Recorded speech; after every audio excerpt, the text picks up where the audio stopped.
acompanhe agora o programa Interação em Pauta. Hoje nós vamos falar a respeito de turismo, o sindicalismo e cidadania. E para falar sobre esse tema, está aqui conosco o Norival de Almeida, que é presidente do Sindicato dos Transportadores Rodoviários Autônomos de Bens do Estado de São Paulo e presidente do PTB Sindical. Seja bem-vindo, Norival. Muito obrigado. E também Robson Colombo, é isso? Robson Colombo. É advogado, pós-graduado em Direito e Processo do Trabalho, membro da Associação dos Advogados do Estado de São Paulo, membro da Associação dos Advogados Trabalhistas do Estado de São Paulo, membro da Ordem dos Advogados do Brasil, da OAB, também de São Paulo, é isso? Isso, e correto. também, muito importante, é presidente do PTB Turismo. Seja bem-vindo a estar conosco nesse programa Interação em Pauta. Muito obrigado, Celso, eu que agradeço e é uma honra estar presente aqui em seu programa. E a gente fica muito feliz pela amplitude que está tomando o teu trabalho. Para nós é uma alegria muito grande saber que temos duas personalidades e que não vai ter moleza. Nós vamos fazer perguntas, até porque nós estamos interagindo com você, que tem mandado perguntas e a todo momento. A primeira pergunta que vem para nós, e vale a pena perguntar, é por que um departamento dentro de um partido político? É normal os partidos políticos terem departamentos voltados para segmentos da sociedade? Poderia responder para nós primeiro, Norival, a sua posição sobre isso? Silvino, o que eu digo para você? Tudo vai da competência de quem legisla e realmente toca um partido como ele deve ser enxergando o povo. E o PTB, para você ter uma noção, eu tenho algum tempo de sindicalismo e eu nunca fui filiado em nenhum partido. E eu só me filiei ao PTB, já pelo nome já dizia que era um partido trabalhista e brasileiro. Ele é um partido realmente que compensa você investir a sua credibilidade e trazer ao retorno, porque é enxergando o povo, enxergando o trabalho, enxergando o trabalhador e enxergando o Brasil. E isso cabe cada vez mais estar se melhorando com seus departamentos.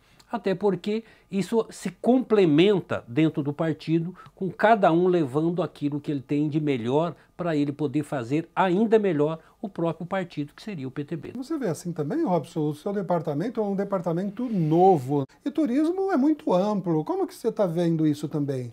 Celso, o PTB Turismo Estadual é um departamento novo e foi criado com todo o apoio do deputado Campos Machado.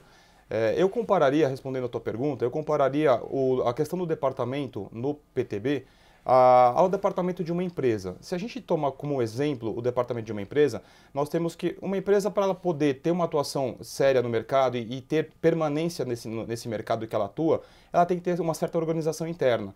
Então, toda empresa ela é dividida por departamentos, RH, o financeiro, o comercial, e cada um tem a sua expertise em cuidar desse assunto, né? Então, o próprio PTB, tomando isso como base, ele acabou também dividindo os assuntos, setorizando cada necessidade da própria da sociedade. Ao meu ver, é de extrema importância o trabalho do PTB nesse sentido. É importante nós termos um partido com setores específicos para melhor abordar as necessidades emergenciais da sociedade, de forma a podermos, inclusive, discutir e debater especificamente cada departamento pela sua real necessidade e levarmos, inclusive, as autoridades, aos deputados, para eventualmente proporem projetos, levarmos as nossas ideias, nossos ideais extraídos realmente daqueles que militam em cada setor, para futuramente isso acabar virando uma legislação específica e atingir realmente aquilo que aquele setor realmente espera. Então, nesse sentido, ao meu ver, o PTB está de parabéns pela criação de setores. Então, cada um cuidando diretamente, focado diretamente no assunto de extrema relevância da sociedade. Então, nós vamos pegando esse gancho aqui. Norival é presidente de um sindicato de transporte, dos transportadores, é isso? Eu sou o presidente de um sindicato do Estado de São Paulo e presidente da Federação do Estado.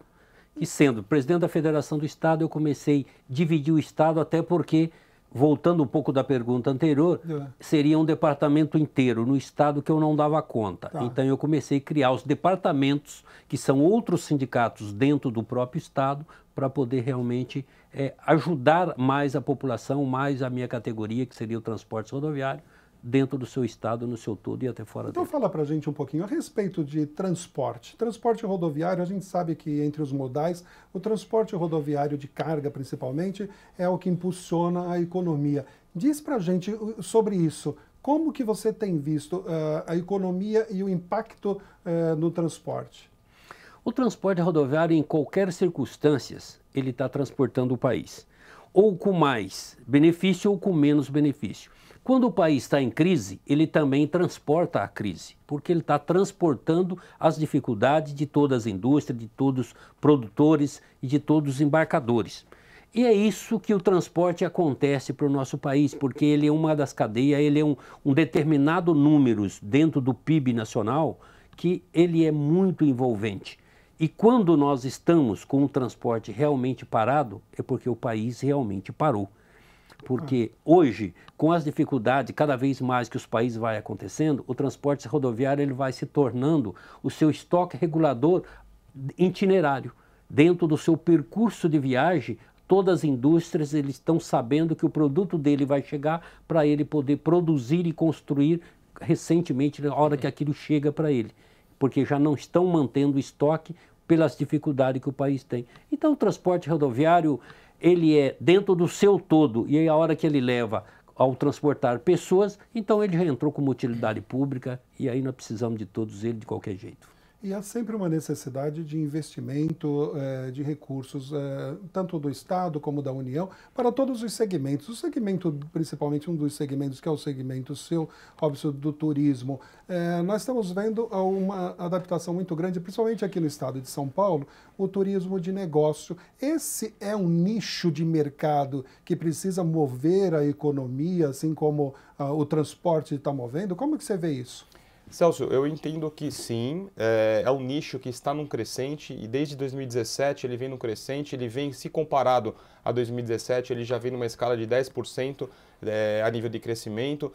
E São Paulo realmente é a capital do turismo do negócio, né? Aqui nós temos praticamente 10 milhões de habitantes a nível de capital, a nível de estado cerca de 45 milhões de habitantes.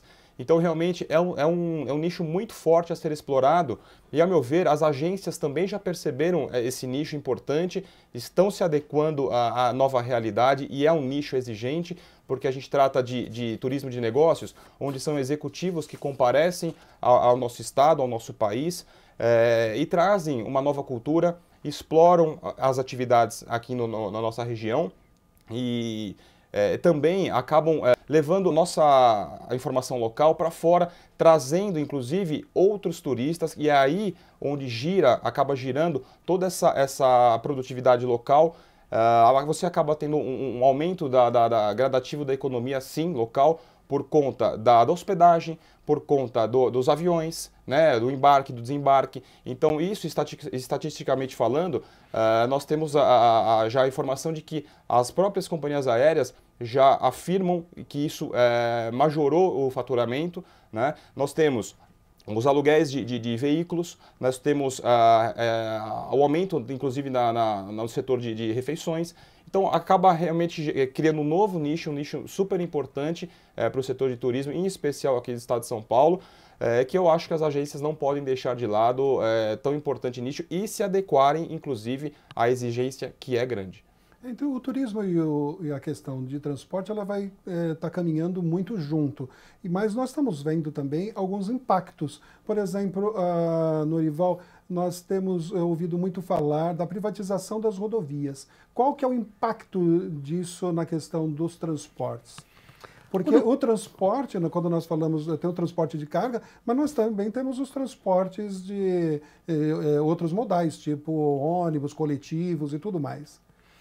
Nós temos que generalizar, até entrando dentro do próprio turismo, quanto mais turismo tem, mais transporte nós temos, seja eles de pessoas, seja eles de ônibus, seja eles de vans. Então, para nós é ordem de crescimento. Tá. Além de tudo isso, o próprio dinheiro fica dentro daquela municipalidade onde ele se traduz a sua festividade ou o seu evento, voltado nisso. E para poder chegar a tudo isso, nós precisamos ter as rodovias. E para termos as rodovias, com as dificuldades que existimos hoje com o poder público, nós enxergamos que realmente é necessário que tenha aí as suas concessões.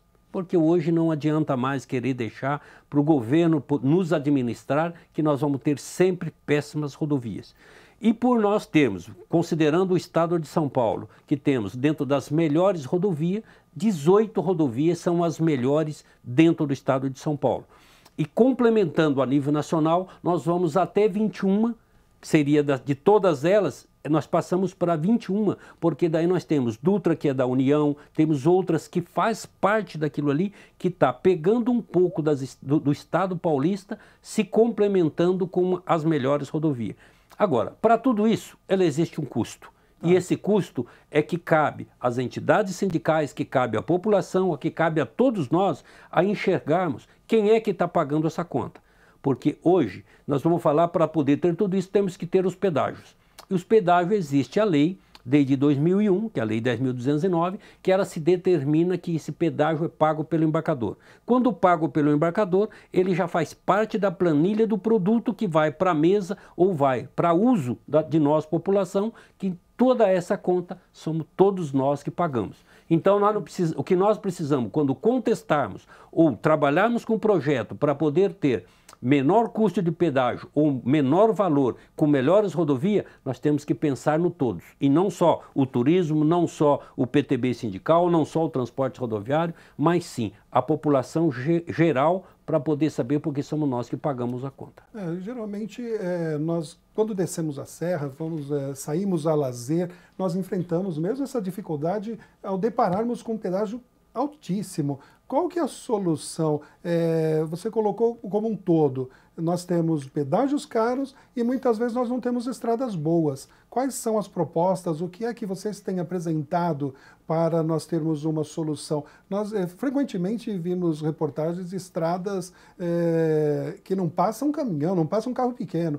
Vocês têm apresentado propostas? O que é isso?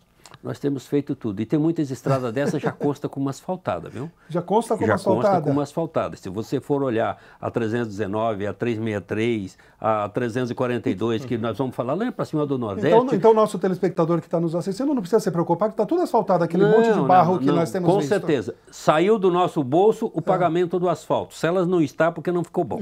Tá? Mas eu diria para você que o que nós precisamos realmente enxergar, inclusive, com os novos contratos dessas próprias concessionárias. Porque quando pegou a rodovia, quando foi o poder concedente, que é o Estado, passou para concessões isso, ele passou uma rodovia que ainda tinha algo a fazer. E ela foi se complementado dentro desses 20, 25 anos que faz bases de contrato, para que ela realmente chegasse naquele patamar que podemos dizer que seria boa para uso. Agora, nas suas renovações é a hora que nós temos que estar de olhos abertos para que esses valores se diminuam. Por quê? Depois dos 25 anos, essa rodovia volta para o Estado. Ele volta para poder ser concessionado de novo e com determinados valores. E aí é a hora que nós temos que dizer, esse pedágio está caro ou esse custo quilômetro está caro, que nós conseguimos pagar é sempre o menor. A única dificuldade que eu enxergo e que eu vejo que o nosso povo brasileiro é muito acomodado, é porque nós sempre administramos a nossa vida em cima de emendas, decreto, lei, legislação, resoluções, portaria, deliberações. Nós nunca apresentamos aquilo que nós colocamos. Vou te dar um exemplo das inspeções veiculares. Quando ela foi colocada dentro de São Paulo, todos nós tínhamos que ir lá e fazer. Quando acabou, todo mundo bateu palma.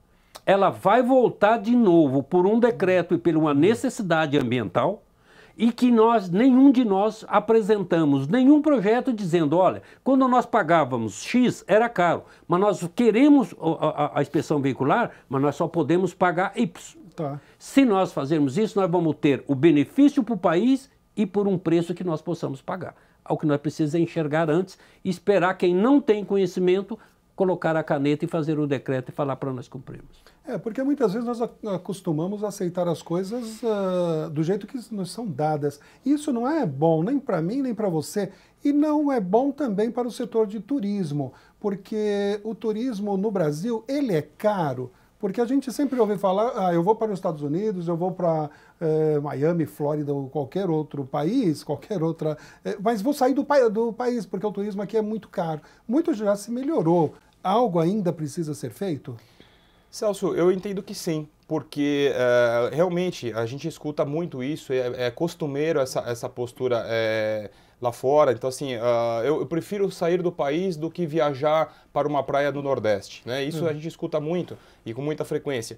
Agora, eu acredito que tem que ter um incentivo maior do poder público para que a gente possa realmente, ao invés de levarmos o nosso dinheiro para fora, centralizarmos, nos tornarmos mais regionais nesse sentido, fomentando a própria economia local. Né? Então não tem porquê irmos para uma praia no exterior, sendo que temos belíssimas praias aqui no nosso estado, inclusive no Nordeste, enfim. Então acho que falta ainda muito incentivo do poder público nesse sentido, né? Porque você acaba levando ao local um aumento da economia local, eleva o número de empregos, né? Então existe sim ainda uma omissão nesse sentido do poder público. Não há um incentivo, não há um programa cultural do poder público para que realmente se efetive um aumento, uma majoração do turismo local.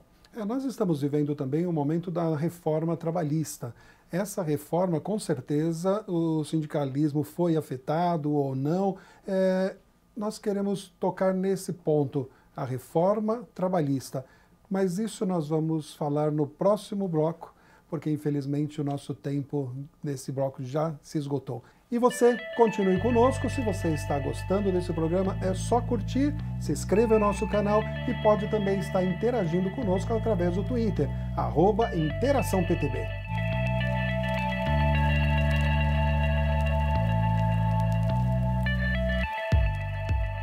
Se você está gostando desse programa, se inscreva em nosso canal e mande suas críticas e sugestões de pauta para nós, através do Twitter, @InteraçãoPTB.